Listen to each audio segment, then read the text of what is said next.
Hey up, it's me, Jamie Vardi, and I'm having the biggest party of my life, and you're all invited.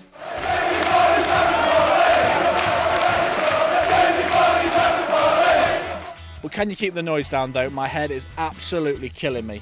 Anyways, this has been a crazy year for me and Leicester, but let's go all the way back and tell you my life story from the beginning, before Hollywood gets it on the big screen.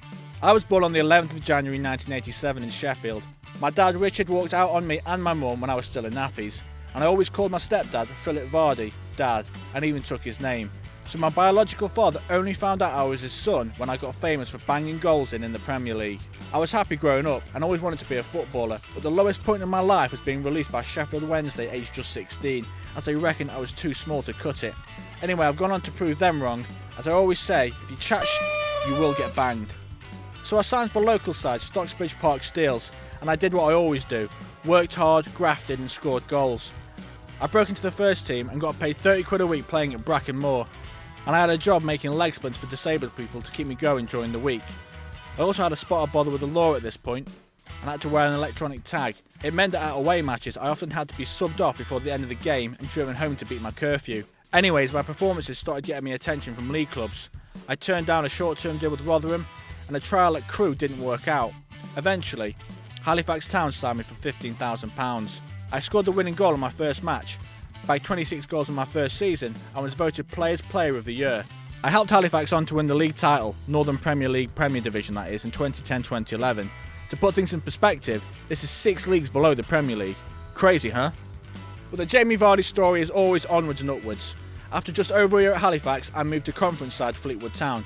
Once again, I just played my game, worked hard and scored plenty of goals. And those goals against high division clubs in the FA Cup got me noticed again. After a tie against Blackpool in 2012, which we lost 5-1, Cherries manager Ian Holloway made an on-the-spot offer of £750k, which Fleetwood turned down. This is crazy money for a club like Fleetwood, but I paid back their faith in me by helping them win promotion for the first time in the club's history to the Football League at the end of the 2011-2012 season. I also finished as the conference's top scorer for the season.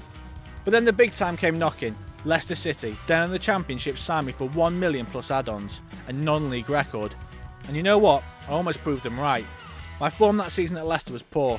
There was a bit of a social media campaign against me from the supporters, and I even considered quitting football altogether. Credit to Nigel Pearson though for talking me out of it. But in the 2013-14 season, the old Vardy was back, and I started to show the Leicester League supporters what I was all about. I got 16 goals and helped us win promotion to the Premier League. I was also named Players Player of the Season, which I think is always the highest compliment you can receive. I made my Premier League debut as a sub against Arsenal in the 2014-15 campaign, but highlights for me were being named Man of the Match for my goal and 3 assists in our famous victory against Manchester United and helping the Cunning Foxes outwit the drop. But this year, bookies had us at 5,000 to 1 to win the league. You could have got better odds on Elvis being found alive or Bono being made Pope, but we did it. We did it.